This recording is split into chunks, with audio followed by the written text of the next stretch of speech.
Ngayong naiproklama na ang ilang nanalo sa eleksyon, oras na raw para singilin sila sa kanilang mga ipinangako. Mula sa Quezon City, may unang balita live si James Agustin. James.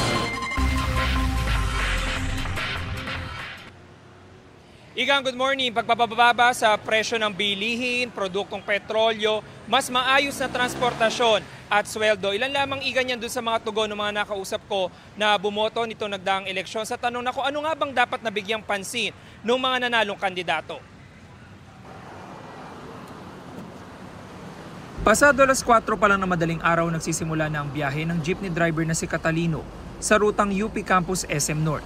Sa taas daw ng presyo ng produktong petrolyo ngayon, maswerte na kung makapag-uwi siya ng 500 pesos hanggang 700 pesos.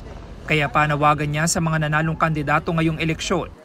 Sana makisabi naman sila na babaan nila yung presyo ng gasolina. Para naman kami maginhawa rin sa biyahe kasi sa tumal nga ng pasahero ngayon, para mayroon din kaming maiuwi na sapat din sa pamilya namin. Ganyan din ang tingin ng taxi driver na si Tony, na 12 oras kumakayod araw-araw para maitaguyod ang kanyang pamilya. Dapat yung pangangailangan, yung tulad ng gasolina, ganyan, yung mga bigas, bilihin.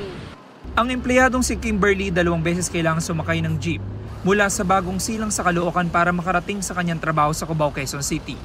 Alas 3 pa lang daw na madaling araw ay gumigising na siya para hindi malate dahil pahirapan ng pagsakay.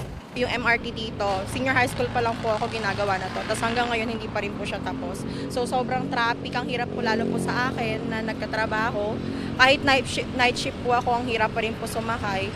Tapos ang dami pong nangyayari, may mga jeepney, phase out. So hindi na rin po natutuloy. So for me, kailangan talaga bigyang action na yung transportation ng mga tao. Hiling naman ng minimum wage earner na si Rowena mabigyang prioridad ang sahod ng mga manggagawa. Sana tumaas pa yung sahod ng mga kailangan dahil tumataas din ang bilihin. Yung sa mga senior, sana pagtuunan din nila ng pansin para mas kailangan din ng mga senior.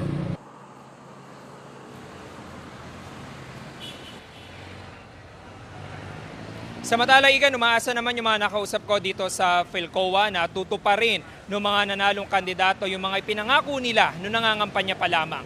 Yan ang unang balita mula rito sa Quezon City. Ako po si James Agustin para sa GMA Integrated News.